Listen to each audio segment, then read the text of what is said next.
of tenniscolorkids.com. And if you like this video, don't forget to smash that like button, share this video, comment down below if you like it, and subscribe my channel, my brother's channel, and the marvelous, the one and only 10x Color Kids channel. So today I'm here with an amazing video. So today we are gonna do C++ for loops. So without any delay, let's get started with them. I'll minimize my screen. Okie and I have dragged it. I've already opened C++ for loops, so let's get started. C++ for loops. When you know exactly how many times you want to loop through a block of code, use the for loop instead of a while loop. So, what do we mean by this? Is that like if you want to print one thing 100 times and you just don't want to waste your time by just writing the print statement, print, right? That's when you use a loop.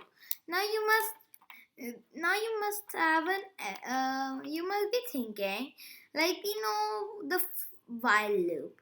So why can't we just use this while loop? Why do we use the for loop? What's the difference between them, right? So I'll tell you in brief. So a while loop is only run if the following condition is true. But a for loop is run like if you know, yes, I want to print it 100 times. So then you put the for loop that it will print. It will print. We know exactly what we want. The block of code which should be executed. Okay. So that's when we use the for loop. So now let's learn the syntax. What is the syntax? Now first you will give the for. Then you will give statement 1, statement 2 and statement 3.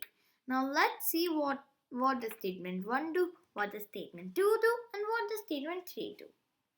Okay, so statement 1 is executed one time before the execution of the code block.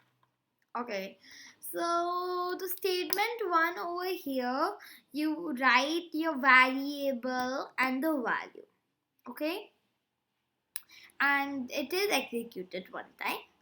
Then the statement 2 defines the condition for the executing code block.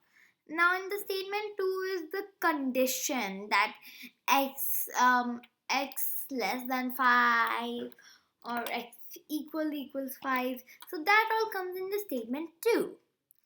And in the statement 3, it is executed every time after the code block has been executed. Like when this is executed, statement 2 is executed, then statement 3 is executed. So every time till it's running, the loop is running, statement 3 will be executed every time after this condition is done. Okay. So now let's understand it in a better way from an example. So here is an example. So this is the statement 1 that we are making a variable and assigning it a value. So this is statement 1. So we have made a variable I and assigned it the value 0. Now this is the statement 2, the condition, that whatever is the condition that I less than 5, right? So this is the condition. Statement 2 is the condition place. So here is I less than 5, right? And the statement 3 will always be executed after this is executed. Statement 2 is executed. Statement 3 is the I++. We can't forget the I++ because otherwise our loop will go on forever because its value won't ever change. So 0 is always less than 5 if we don't change its value, right? So it will become a forever loop.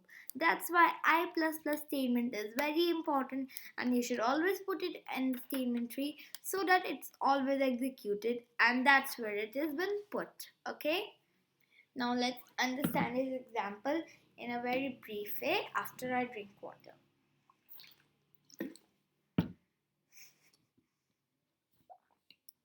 Okay. So this is that we are making a variable I, assigning it the value 0. Then we are doing I less than 5. So in the first execution, 0 is less than 5. True. So it prints 0 and then makes the value of 0 to 1.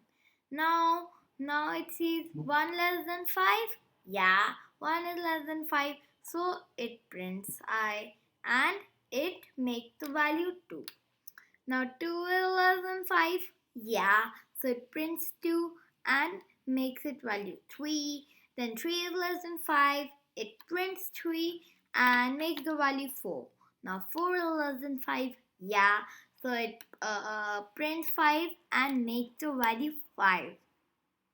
Now is 5 less than 5? No. So here the condition is wrong and it will come out of the loop. So basically our full answer is 0, 1, 2, 3, 4. So now this example is explained. Okay. Statement 1 sets a variable before the loop int I equals to 0.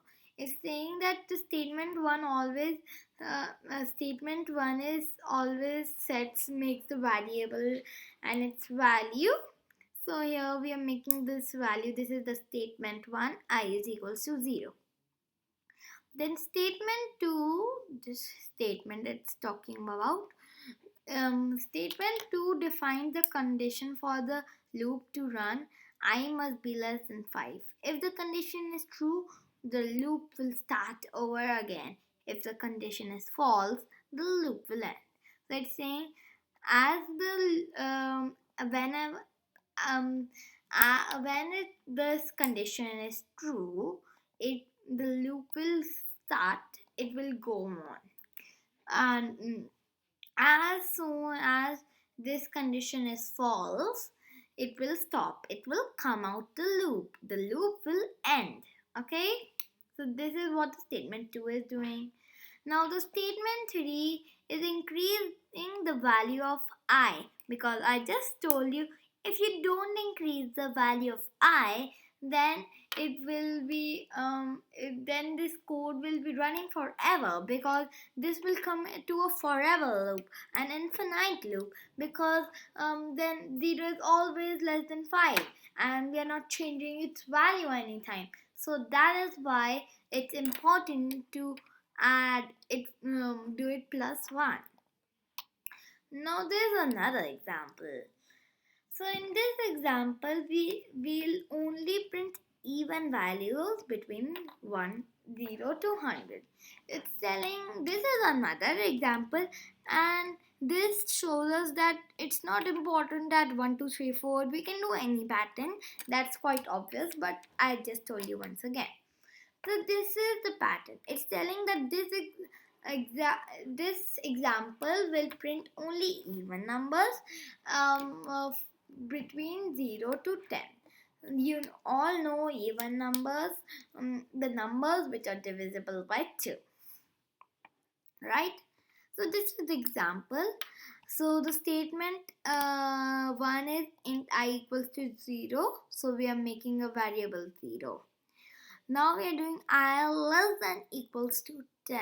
So right now 0 is less than 10.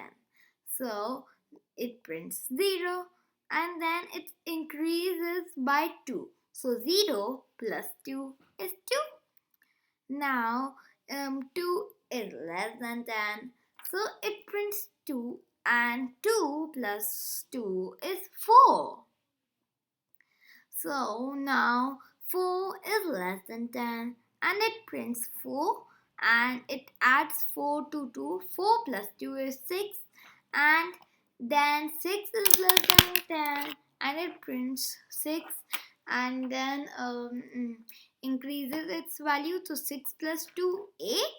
Now 8 is less than 10. So it will print 8 and make the value 10.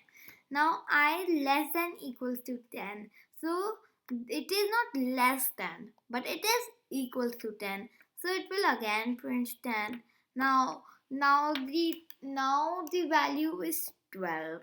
Now 12 is not less than or it is not equals to 10. So here is when the loop stops and it comes out of the loop. So the full output is 0, 2, 4, 6, 8, 10. Okay. Now are the exercises. So there is only one exercise of for loop because the while loops exercises we had already done these exercises, but there's only one exercise of for loop. I'll show you why. I'll tell you. Now let's do this exercise first. Use a for loop to print yes 5 times. So it's telling use a for loop. So we will give the for. Oops. Yeah. Then it's saying to print yes 5 times. So to print yes 5 times. So here we know that we are doing that 1 plus 2 plus 3 that order, right? So we will give here whatever variable name you're giving. Here is I and I plus plus, which means I is equals to I plus 1.